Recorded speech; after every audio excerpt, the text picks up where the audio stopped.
Assalamualaikum warahmatullahi ta'ala wabarakatuh. Bismillahirrahmanirrahim. Alhamdulillahi rabbil alamin.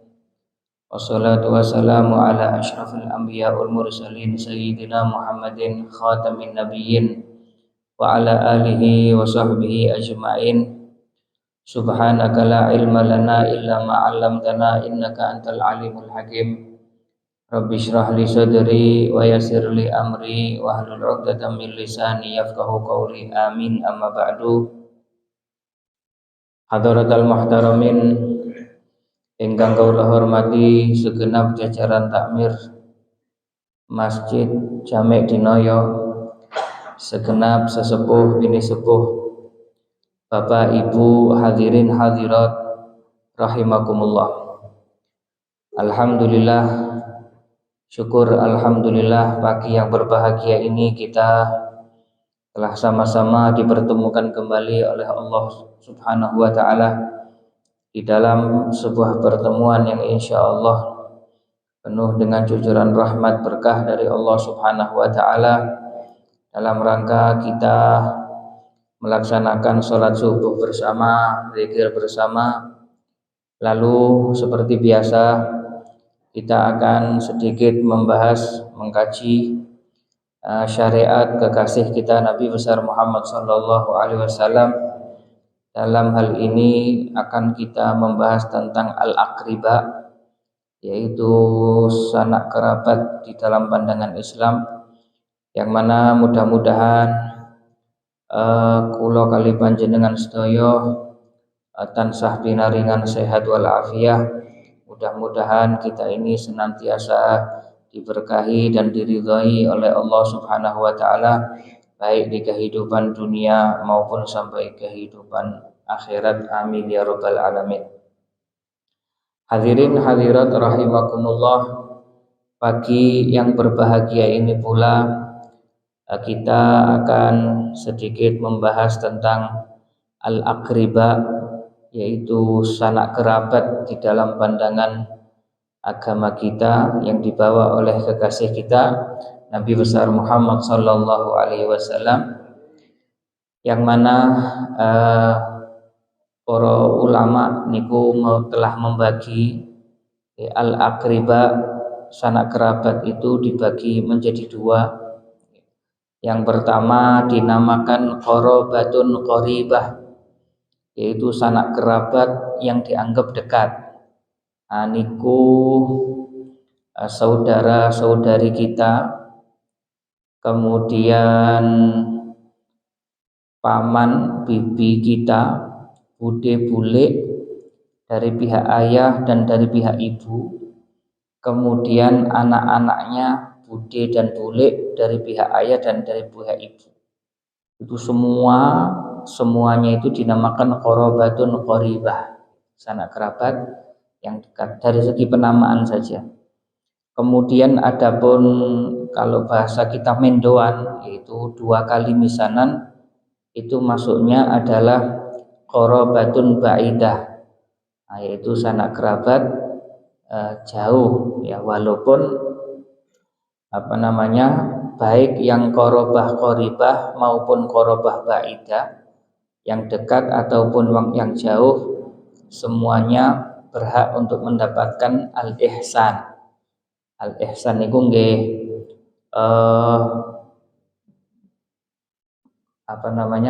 melakukan kebaikan dengan cara yang terbaik. Niku ihsan namanya. Jadi bukan hanya melakukan kebaikan saja, tapi dengan menggunakan cara yang terbaik. Al-ihsan itu kula kali panjenengan sedaya di dalam agama Islam ini, pada prinsipnya kula kali jenengan sedaya niki diwajibkan untuk melakukan al-ihsan kepada siapapun, kepada seluruh makhluk Allah, sebagaimana yang disebutkan di dalam hadis sahih yang di dalam kitab Al-Arba'in An-Nawawi, dawuh Kanjeng Nabi Muhammad sallallahu alaihi wasallam, innallaha katabal ihsana ala kulli syai'in. Sesungguhnya Allah kataba itu maknanya faradho atau diwajibkan. Innallaha ta'ala katabal ihsana ala kulli syai'in. Nah, jadi sesungguhnya Allah Subhanahu wa taala telah mewajibkan kita untuk berbuat ihsan atas segala sesuatu. Nah, semuanya, baik itu manusia ataupun terhadap binatang, ngapunten, di dalam penyembelihan binatang ternak dan sebagainya, juga termasuk kepada tumbuh-tumbuhan dan lingkungan. Itu semuanya kita diperintahkan oleh Allah untuk al-ihsan. Itulah ajaran yang dibawa oleh kekasih kita Nabi besar Muhammad sallallahu alaihi wasallam. Dan nanti pembahasannya secara terperinci, ada tertibnya memang. Siapa orang yang paling berhak mendapatkan al-ihsan?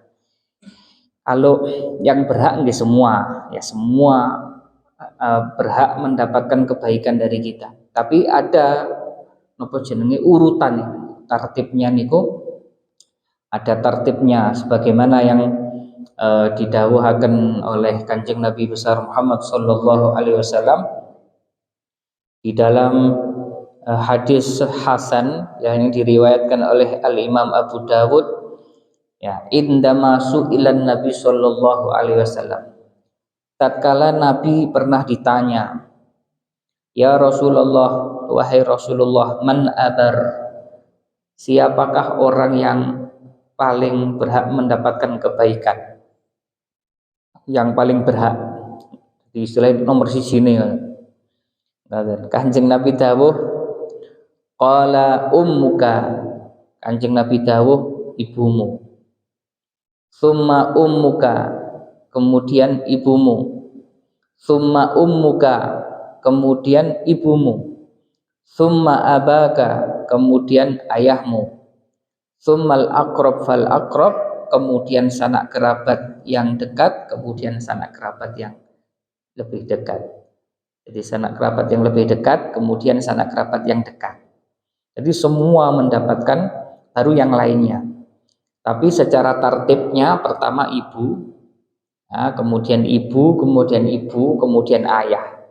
Digampangannya kedua orang tua lah, kedua orang tua, kemudian sanak kerabat, kemudian semua makhluk Allah Subhanahu wa taala. Nah, kemudian niki para ulama niki membahas tentang sanak kerabat niki juga dibagi dua lagi. Ada namanya dzurrahimin mahram, ada dzurrahimin ghairu mahram. Jadi ada yang saudara yang terjalin hubungan mahram, kemudian yang kedua saudara yang tidak terjalin hubungan mahram. Nggih sedanten nggih dulur kabeh, dulur kabeh. Hanya saja ada yang terjalin hubungan mahram, maksudnya hubungan mahram niku gak oleh dirabi, gak oleh rabi. Nah, kalau bersentuhan, kalau bersentuhan tangan, wudhunya nggak batal. Nah, itu ada namanya rohimin mahram. Jumlahnya wonten 18 wanita. Yang 7 disebutaken di dalam Al-Qur'an, surat An-Nisa ayat 23. Nggih menika Gusti Allah Subhanahu wa taala dawuh, bismillahirrahmanirrahim, hurrimat alaikum ummahatukum wa banatukum wa akhwatukum wa ammatukum wa khalatukum wa banatul akhi wa banatul ukhti. 7. Hurrimat alaikum ummahatukum, ya diharamkan atas kalian ibu-ibu kalian, maksudnya diharamkan untuk dinikahi ibu-ibu kalian. Jadi ya ibu dan yang melahirkan ibu, ibu atau ibunya ibu, ya, nenek ya, atau ibu ibunya ibu, ibu nenek, atau buyut, ya, dan seterusnya ke atas. Niku sedanten niku mahram kita. Walaupun jarang, biasanya wis ibunya ibu, ndukuri kadang wis gak ketemu, biasanya gitu. Biasanya. Nggih, ibunya nenek itu biasanya wis gak ketemu. Andai kata hidup dia juga mahram kita. Jadi andai kata kita salaman, gak batal wudunya. Kadang ngiten masjid, assalamualaikum mbah, kula berangkat masjid riyin, salaman nambung tangan, nang masjid langsung sembahyang, mboten napa, wudunya nggak batal. Itu memang dinamakan wanita mahram, adalah wanita yang tidak bisa kita nikahi dimanapun, kapanpun, sampai hari kiamat. Ya. Bahkan sampai di surga, sampai di surga. Lutirosi di surga sedanten angsal, nggih, kecuali gak oleh menikah dengan ibunya sendiri. Kalau yang lain seperti khomer dan sebagainya kan boleh semua di surga, walaupun khomernya nggak sama dengan dunia ya, semuanya beda. Tapi semua itu diperbolehkan di surga. Tapi kalau menikah dengan mahram tetap diharamkan. Jadi itu tidak diperbolehkan dunia akhirat. Itu yang pertama adalah ummahatukum, yaitu ibu-ibu kalian. Kemudian sing nomor kali wabanatukum. Soalnya nggih ngapunten, kan ada riwayat hadis ya, bahwasanya ahli surga itu nanti menikah. Ahli surga itu juga menikah, satu laki-laki menikah dengan dua perempuan. Tapi nggak bisa kita bayangkan seperti di dunia ya, terus cemburu-cemburuan sudah nggak ada. Cemburu, sakit hati itu sudah hilang semua. Itu hanya di dunia saja. Nah, terus di surga itu bukan kita bayangan kita untuk urusan biologis, ngono ya mboten. Hubungan sanes. Beda, alamnya sudah beda, sudah nuansanya pun juga beda. Itu surga ya, surga.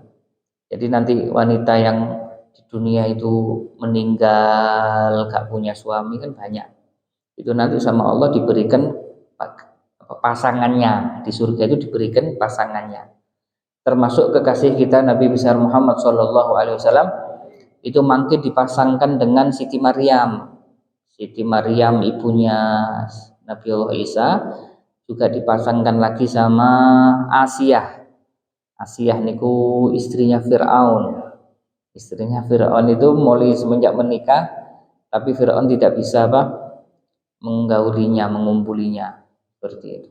Jadi Allah menjaga Sayyidah Asiyah, padahal Sayyidah Asiyah berada satu kamar di dalam Fir'aun.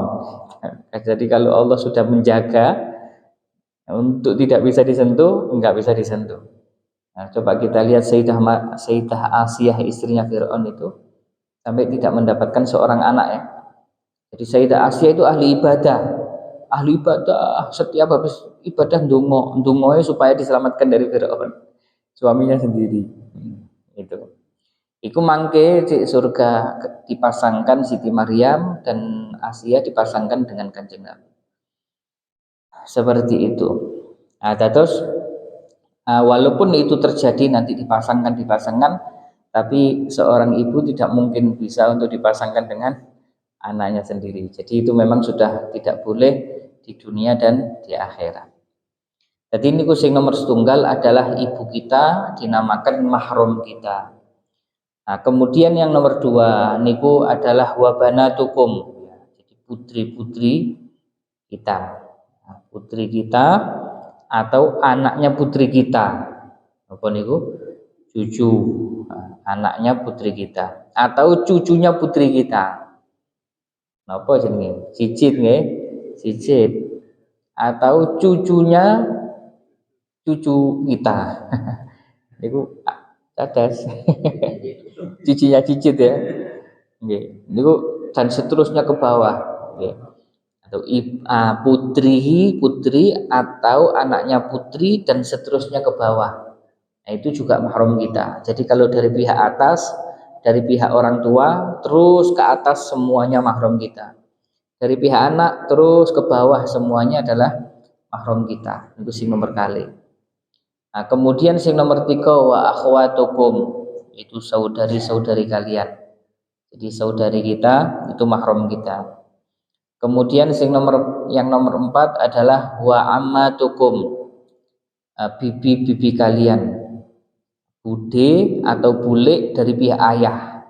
Bude, bule dari pihak ayah. Itu sing nomor 4. Kemudian yang nomor 5 wa kholatukum. Kholah itu bibi-bibi dari pihak ibu. Jadi saudarinya ibu kita. Jadi bude, bule dari pihak ibu itu juga mahram kita. Kemudian yang nomor 6, kan hanya 7 ya. Yang nomor 6 adalah banatul akhi, putrinya saudara laki-laki kita. Napa jenenge? Ponaan. Ponaan dulur lanang. Kemudian wabanatul ukhti, putrinya saudari kita. Juga sama nih, niku ponaan. Nah, 7 wanita inilah yang apabila kita bersentuhan kulit dengannya, wudu kita tidak sampai batal. Dan pernikahan pun juga tidak bisa dilakukan. Lah niki dinamakan muharramatun ala ta'bid bin nasab. Jadi dalam fikih nggih, ini adalah wanita-wanita mahram untuk selama-lamanya dari segi nasab. Nah, segi hubungan darah itu ada 7. Ada lagi birrodho, hubungan sesusuan, bukan hubungan nasab tapi hubungan sesusuan. Susun, anak susun nggih, seperti kaya saumpama nggih wonten bayi, ibuke kan asine, asinya enggak keluar saumpama. Terus arek iki dititipno tonggoe, Mbak Yu, aku kan asine. Tolong sampean susukno anakku. Nah, tolong sampean susukno anakku. Nanti anak ini kan disusoni sama tonggo. Itu nanti terjalin hubungan mahram si bayi dengan ibu susu. Yaitu sama dengan nasab tadi itu. Jumlahnya saudara sesusuan itu juga sama, jumlahnya ada 7. Sama persis dengan nasab tadi. Ya, ada namanya ibu susu, ada namanya putri susu, maksudnya sesuson gitu ya. Putri sesuson ngoten nggih. Atau saudari sesusuan. Ya, Kanjeng Nabi enggak ada dulur wedok sesusuan. Jadi nyusu di ibu yang sama. Saudarinya Nabi dari sesusuan, nanti bibi dari sesusuan, kemudian ponakan dari sesusuan, jumlahnya juga sama 7. Jadi 7 dari segi nasab itu sama persis dengan 7 dari segi hubungan susu ASI, sis ASI. Jadi 7 tambah 7 pinten? 14. Nah, 14. Tambah 4 lagi, niku muharramatun bil musyaharah. Terjalin hubungan mahram gara-gara nikah. Dulunya orang lain, dulunya orang lain. Tapi gara-gara menikah ada tambah 4 wanita lagi menjadi mahram kita. Nah, niku disebabkan hubungan pernikahan. Yang pertama adalah zaujatul abi, istrinya ayah. Ya, tadi ayah kita menikah lagi gitu ya, menikah lagi. Atau kalau di Indonesia itu ibu tiri. Nah, ibu tiri. Kalau bahasa fikih istrinya ayah. Kalau bahasa kita itu ibu tiri. Kalau ada orang punya ibu tiri, ya ibu tirinya itu mahram. Mahram. Jadi kalau salaman saya mau ibu tiri ya, salaman, salim gitu, wudunya enggak batal. Karena ibu tiri itu termasuk mahram. Ya. Gitu. Kemudian andai kata nggih, ngapunten andai kata sama bapak itu dicerai, sama bapaknya dicerai, tetap mahram sama anak-anaknya. Lebih bapaknya wis mari ya, sama mungkin sudah nggak ada hubungan lagi, tapi si anak-anak masih harus menjalin hubungan karena itu ibunya, walaupun ibu tiri itu tetap mahram. Nggak boleh terus dicerai bapaknya tapi anaknya nggak boleh. Itu karena namanya ibu tiri itu mahram kita, mahram itu sing setunggal ya, sebab pernikahan terjadi hubungan mahram. Kemudian sing nomor kali adalah zaujatul ibni, istrinya anak laki-laki kita. Nah ini mantu nih. Nah, kita punya anak lanang, terus anak laki kita menikah dengan seorang wanita, itu mantu itu mahram. Jadi tidak apa-apa, salaman gak batal wudu'e. Walaupun nggih ngapunten naudzubillah sama anak saumpama dicerai, tetap dia adalah mahram kita. Jadi mantu itu tetap menjadi mahram untuk selama-lamanya. Sama dengan ibu tiri, mantu juga sama. Kemudian sing nomor 3 adalah Ummu zaujah, ibunya istri kita. Napa niku? Mertua. Mertua nggih. Niku mertua niku mahram kita. Lah tiga niki kan ada empat ya.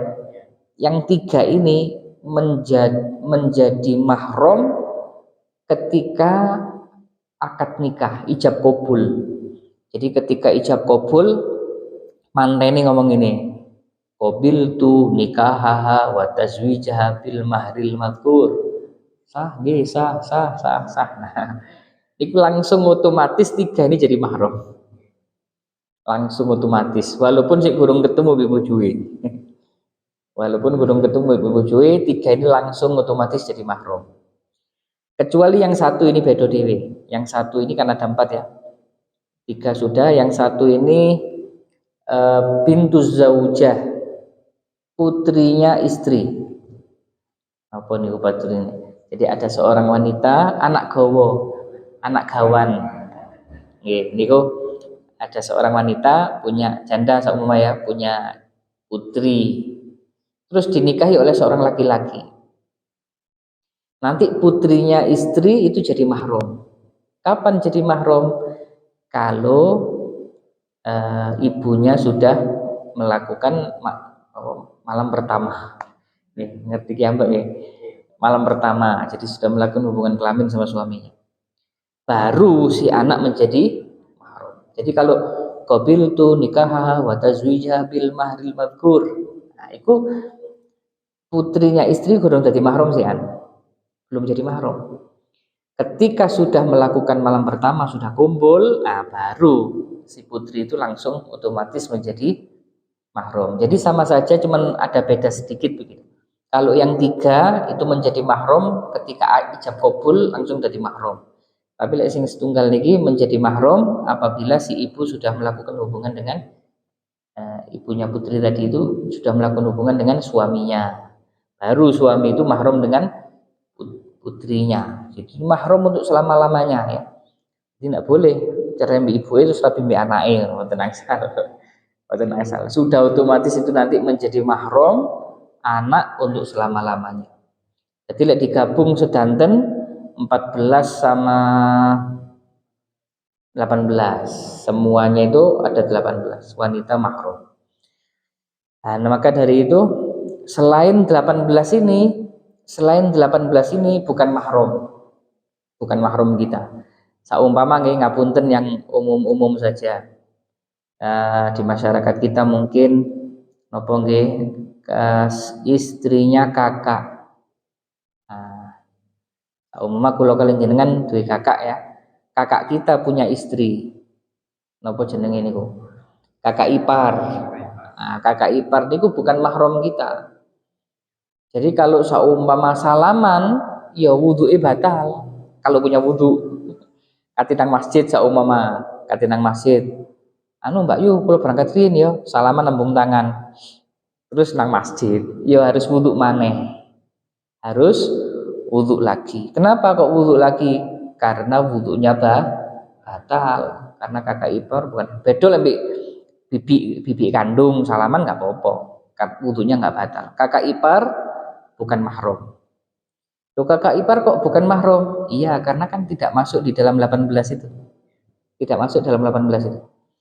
Atau yang umum lagi sinten nggih? Yang umum-umum niku istrinya paman kita. Kan biasa jenenge ponakan mesti kan hormat nggih. Hormat iki bojoi paman ngoten nggih. Tapi tetap saja kalau sampai bersentuhan tangan ya wudunya batal. Loh, istrinya paman bukan mahram, bukan, kan nggak masuk di dalam 18 itu. Ada terus kalau saumpama moro bersentuhan tangan nggih wuduke batal. Ini apa namanya? Jadi semuanya wajib ya. Memang ada wanita yang mahram kita dan ada yang bukan mahram kita, tapi semuanya dulur, semuanya harus dimuliakan, semuanya harus dihormati, semuanya ya disayang, membutuhkan bantuan ya dibantu, itu semuanya berjalan semua. Hanya saja batal wudu lek nopo lek bersentuhan itu batal wudu, penting ya, penting. Khawatirnya nanti mari salaman terus sembayang. Sembayang ya eman, sembayangnya malah enggak sah. Ya khususnya nanti kan riyoyo nih mari ini. Nah, biasanya kalau di masyarakat kita ini punya adat saing. Kalau riyoyo niku kita punya adat sonjo-sonjo ya. Sonjo-sonjo. Halal-halalan. Halal bihalal ya. Ya keliling nang omah teko omah nang omah niku sae, masyaallah. Nah, seperti itu. Tadi lek sing mbek mahram ya salaman. Kalau mbek gak mahram tetep assalamualaikum Mbak Yu ngapunten nggih lahir batin. Nah, itu aja. Nah, supaya buku gak batal nih. Seperti itu. Nah, niku semuanya itu makanya ulama membagi dua ya. Ada yang terjalin hubungan mahram, ada yang tidak terjalin hubungan mahram. Tapi semuanya itu masuk di dalam bingkai al-aqriba, yaitu saudara dekat kita seperti itu. Nah, mereka adalah orang yang paling berhak untuk mendapatkan ihsan dari kita sebelum orang lain. Jadi semua berhak mendapatkan ihsan dari kita, maka khususnya adalah sanak kerabat kita. Jadi lah hadisnya tadi kan sampun di dalam Al-Qur'an Gusti Allah ngidhawuh masalah sanak kerabat nih. Di dalam surat An-Nisa ayat 36 niku Gusti Allah berfirman Bismillahirrahmanirrahim ya. Wa'budullaha wa la tusyriku bihi syai'an wa bil walidaini ihsana wa bidzil qurba. Nah niki. Wal yatama wal masakini wal jaril junubi wal jari dzil qurba ila akhiril ayat sampai ayatnya panjang. Jadi di sini Allah berfirman apa? Yang pertama Allah perintahkan apa? Wa'budullaha wa la tusyriku bihi syai'a. Itu perintah yang pertama. Beribadahlah kepada Allah dan janganlah menyekutukan Allah dengan sesuatu pun. Maksudnya menyekutukan Allah itu punya Tuhan selain Allah.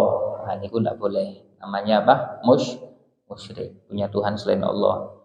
Atau meyakini ada yang bisa memberi rezeki selain Allah. Nah, itu juga nggak boleh.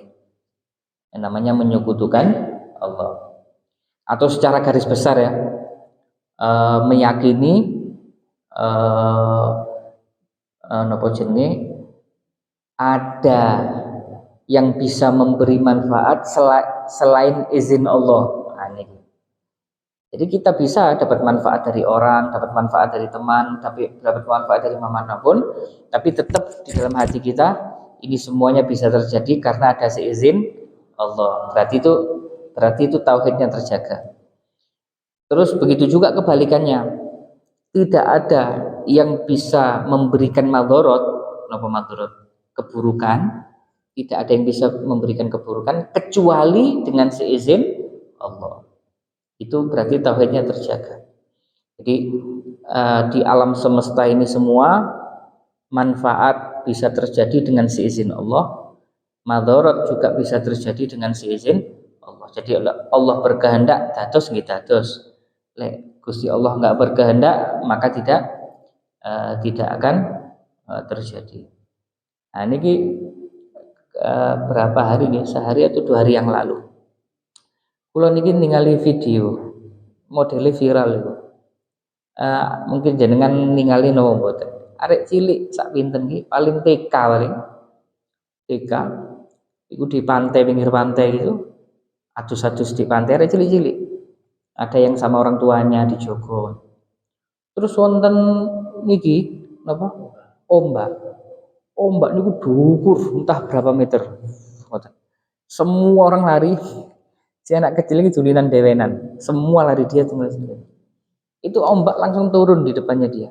Biar. Bayangkan, ombak gede loh nih, langsung mudun, gak kesentuh belas, cuman kakinya mungkin di bawahnya lututnya. Lu ndelok niki subhanallah niki. Napa niki lek mukjizat nabi nggih, lek keramat wali itu namanya maunah namanya. Pertolongan dari Allah. Nah niku lek secara akal ya amblas hari itu kena ombak sak mono gede nih. Di atasnya dia Mungkin sak genteng iki paling sak atap. Ombak gede. Nih, semua orang lari ketika sudah dekat ke anak kecil itu langsung bras gitu. Ambles hilang. Ini gulung. Subhanallah. Terus kadang-kadang ombak niku napa jenenge? Gedungnya iso digawa. Kayak tsunami wingi. Nggih, gedungnya iso digawa. Tapi lek dijogo kali Gusti Allah, arek cilik gak iso diudik ombak. Jadi tidak ada alam semesta ini madarat atau manfaat kecuali dengan seizin Allah. Makanya kita senantiasa memohon perlindungan dari kepada Allah Subhanahu wa taala. Karena sing nggak ada alam semesta niki adalah Allah. Terus niku perintah nomor setunggali, wa'budullaha la tusyriku bihi syai'a. Nah, kemudian perintah yang keduanya, wabil walidaini ihsana. Nah, berbuat baik kepada kedua orang tua. Wabidzil qurba. Nah, kemudian yang ketiga apa? Berbuat baik kepada sanak kerabat. Baru lanjutan ayatnya wal yatama wal masakin wal jari dzil qurba wal jaril dzul junubi sampai akhir ayat. Jadi pertama, jadi semuanya tetap kita perlakukan dengan cara yang baik, tapi urutan-urutan itu wonten. Yang paling berhak mendapatkan kebaikan dari kita adalah orang tua kita, kemudian sanak kerabat kita, itu yang terdekat. Jadi maksudnya ngeten, gampangan ngeten. Kita berbuat baik kepada siapapun sae, tapi ojo lali dulur. Walaupun omahe ten pundi nggih, walaupun omahe di pucuk gunung saumpama. Tapi selagi dia itu dulur diparani. Walaupun muncul 10 menit, 10 jam muncul di delok keadaane lirik kanan lirik kiri kan. Muncul. Jadi sanak kerabat. Makanya niki berarti kejadian nih. Napa jenenge sahabat Nabi yang bernama Abu Thalhah. Abu Thalhah niki termasuk saudagar kaya dia. Masuk Islam, Nabi suka sama Abu Thalhah. Karena Abu Thalhah niki tiange manfaat, banyak nulung orang gitu. Hartanya itu banyak nulung sana sini. Lah di antara harta yang ambil Abu Thalhah di eman-eman, di paling disenangi itu ada satu kebun namanya Bairuha. Bairuha itu lokasinya persis di depan Masjid Nabawi. Madinah niku di seberangannya masjid persis di wonten ladang kebun besar. Kemudian subur di situ airnya deras. Soalnya lek ten mriko lek ono kebun terus mengeluarkan air, yaitu istilahnya ada nilai plus ya. Lek di Indonesia banyu di ndi ya. Indonesia masya Allah di jero omah kayak banyu ya. Coba di ladang. Nah, tapi di sana itu ada sebagian-bagian tempat tertentu yang mengeluarkan air. Lah Bairuha ini mengeluarkan air yang deras. Kemudian tanamannya subur. Buah kurmanya itu bagus-bagus dan manis-manis. Pemandangannya bagus. Jadi senang Abu Thalhah itu sesekali ke taman gitu ya, refreshingnya dia itu ke taman Bairuha. Apalagi Nabi pernah ke kebun tadi itu dan Nabi mencicipi buah-buah di situ. Nah, singkat cerita ya, itu pernah sekali waktu Abu Thalhah itu musafir perjalanan, terus pulang dari perjalanan, para sahabat ini lagi mengobrolkan firman Allah yang baru turun. Nah, jadi ada ayat Al-Quran yang baru turun, yaitu firman Allah yang berbunyi, lan tanalul birra hatta tunfiku mimma tuhibbun. Ya, kalian belum belum mencapai kebaikan yang sempurna sehingga kalian bisa menginfakkan apa yang kalian cintai. Akhirnya Abu Thalhah niki delok ayat ini, lho niki ayat Al-Qur'an. Nggih. Innallaha anzala alaina Qur'anan ya Abu Thalhah. Allah telah menurunkan kepada kita ayat Al-Qur'an wahai Abu Thalhah. Ya ini ayatnya. Lan tanalul birra hatta tunfiqu mimma tuhibbun. Akhirnya Abu Thalhah tadi itu mendatangi Kanjeng Nabi Muhammad sallallahu alaihi wasallam. Ya Rasulullah, apakah benar, okay, apakah benar telah turun ayat Al-Qur'an yang berbunyi begini, ya, lan tanalul birra hatta tunfiqu mimma tuhibbun. Kira si Kanjeng Nabi, "Na'am ya Abu Thalhah." Iya wahai Abu Thalhah. Kemudian Abu Thalhah mengatakan kepada Nabi, "Ya Rasulullah, saya ingin mengamalkannya." Mengamalkannya. Loh, apa Abu Thalhah? Kira si Abu Thalhah, "Ya Rasulullah, Bairuha." Ya, Bairuha itu kebunnya yang bernama Bairuha. Abu Thalhah mengatakan, "Bairuha ya Rasulullah, innaha shadaqatun lillah, arju birroha wa dukhroha indallah." Artinya ngeten, ya Rasulullah, Bairuha ya Rasulullah, sesungguhnya Bairuha setelah saya sedekahkan untuk Allah dan saya mengharapkan bisa mendapatkan kebaikan yang sempurna dan menjadi simpanan di sisi Allah. Maksudnya kalau disedekahno kan jadi ganjaran, menjadi simpanan di sisi Allah. Kemudian Rasulullah mengatakan, Bairuha diserahkan kepada Nabi, Nabi disuruh mensedekahkan, terserah Nabi pokoknya. Kemudian Nabi menolaknya, la ya Abu Thalhah, tidak wahai Abu Thalhah. Kok sanak kerabatmu masih banyak yang membutuhkan? Alangkah baiknya kalau kamu sendiri yang ngurusi Bairuha yang kamu sedekahkan ini, kamu bagi-bagikan kepada sanak kerabatmu. Coba kita lihat. Jadi sama Nabi gak langsung diterima, langsung dibagikan ke semua, enggak. Karena Nabi tahu Abu Thalhah ini memang betul kaya raya, tapi dulur-dulur saya sing butuh, dulur-dulur ini gue saya sing butuh. Akhirnya sama Nabi disuruh bagi-bagi kepada sanak kerabatnya. Akhirnya dibawa oleh Abu Thalhah. Kemudian kebun Bairuha itu dibagi-bagi kepada sanak kerabatnya, semuanya sudah kebagian. Ternyata masih ada sedikit sisa. Langsung Abu Thalhah datang lagi kepada Kanjeng Nabi. Lalu sama Nabi diterima itu sisanya itu, kemudian diberikan kepada 3 orang yang memang membutuhkan sekali. Yang satu namanya Hasan bin Thabit, yang kedua namanya Zaid bin Thabit, yang ketiga namanya Ubay bin Ka'ab. Jadi 3 orang ini yang memang sangat membutuhkan. Dari kisah yang singkat tadi itu, yang ingin saya tarik pelajarannya atau yang saya garis bawahi, ketika Abu Thalhah memberikan kepada Nabi, Nabi menolaknya. Bukan menolak enggak mau, tapi Nabi membalikkan kepada Abu Thalhah, dan Abu Thalhah disuruh memberikan kepada sanak kerabatnya. Nah, di situ menunjukkan betapa pentingnya kita itu tidak melupakan saudara-saudara kita, dulur-dulur kula kali jenengan itu seakan apa maneh sing omahe ado-ado, ya kan? Biasane lek wis omahe ado lek gak kedelok, ngoten nggih. Apa maneh sulit dijangkau dengan mobil pribadi, itu tambah biasanya enggak kejangkau. Nah, maka dari itu niku sebagai penutup, para ulama niku dawuh ngeten, ihsan itu gimana ya caranya? Apa yang harus kita lakukan dengan ihsan?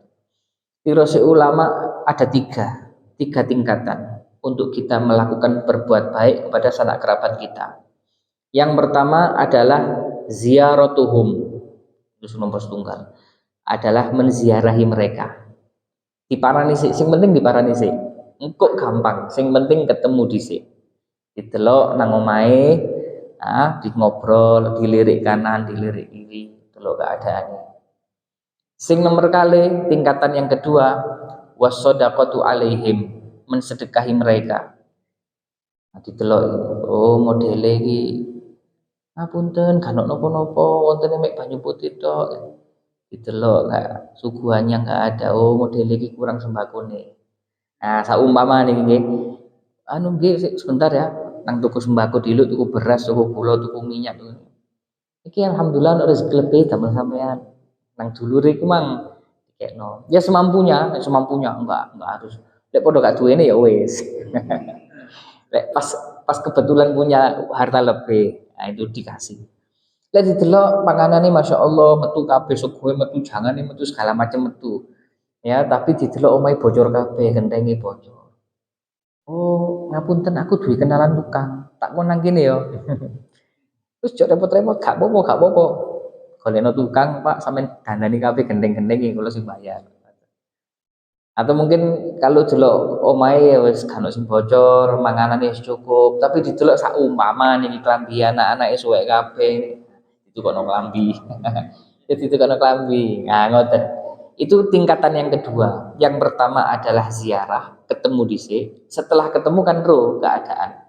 Setelah ngobrol, ketemu, ngobrol baru tahu keadaannya. Yang ketiga, nah ini al khidmatu alaihim atau wal khidmatu lahum ya. Khidmah niku bantu. Didelok alhamdulillah keadaannya wis cukup, omahe ya wis kena. Tapi dhek cerita ya aku sih ono masalah ngene aku guru nang Surabaya, aku duwe ngene. Kebetulan kita bisa. Kebetulan kita bisa. Terus gampang wis sampean gak usah repot-repot aku yang sing nang Pasuruan tak urusno. Aku sing nang kene, aku dibantu khidmah ya, membantu dengan tenaga. Tapi lek saumpama alhamdulillah keadaan wis cukup, terus gak duwe masalah ya wis, ihsan itu dengan cara ziarah tadi. Mek siji tok niku wau. Pokoke yang penting ngetok. Ngetok. Jadi ya muncul. Kan kadang-kadang ngapunten kadang-kadang lali ya. Sampai setahun ilinge pas riyo maneh. Wah iya rek riyo. Guru nama kono. Ben tahun pisan ya. Nah, ngoten. Mestinya ndak sesekali memang kadang-kadang nggih ngapunten. Kadang-kadang teko muales sih niku upamane nyekel HP. Aduh, aku urung tau nang kono suwe nang. Terus kok gampang tak terus WA-an. WA ini udah dituruti 2 jam gak kerasa. Padahal iku lek di belan-belani ditekek diluk WA-ne tek ya ditekek tek mari ngono. Upamane pertanyaan-pertanyaan. Pertanyaan ini gimana hukumnya ini? Jawab sak dawan-dawan. Makan waktu. Ini apa ditekek tek disempetno diluk njuk sepeda motor ketemu. Assalamualaikum. Ya napa sehat sedanten nggih, anak sehat kabeh dulur-dulur sehat alhamdulillah ya wis mulai maneh. Nah, ini minimal nih Pak. Yang penting muncul, loh, muncul ngeto. Itu ziarah kepada mereka. Inilah yang diajarkan oleh kekasih kita Nabi besar Muhammad Shallallahu Alaihi Wasallam. Nah, niki wau lek diamalaken nanti buahnya apa? Buahnya adalah ulfah at-tarahum. Nah, buahnya adalah kasih sayang. Walaupun adomae tapi artinya jedek akan apa? Berbuah kasih sayang di tengah-tengah mereka. Nah, maka dari itu monggo mudah-mudahan nggih kula nggih jenengan kita semua ya sama-sama.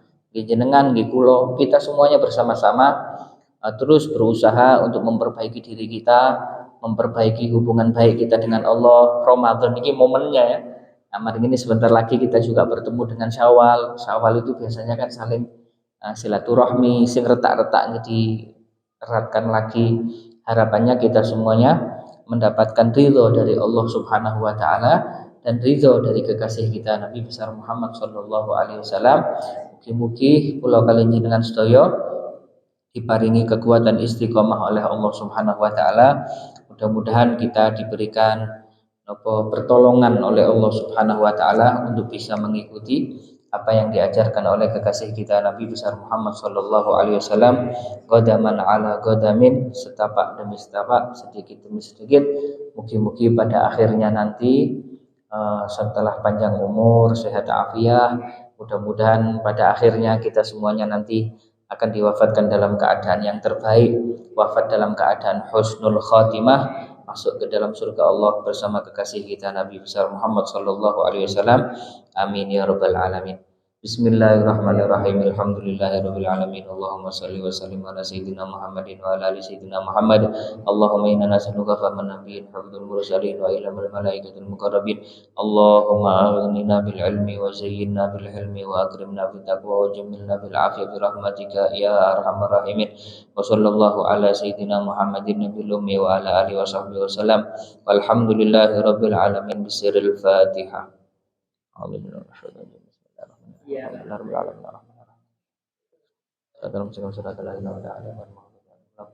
Amin. Itulah mungkin dari saya, kurang lebihnya saya mohon maaf. Wabillahi taufiq wal hidayah. Wassalamualaikum warahmatullahi taala wabarakatuh.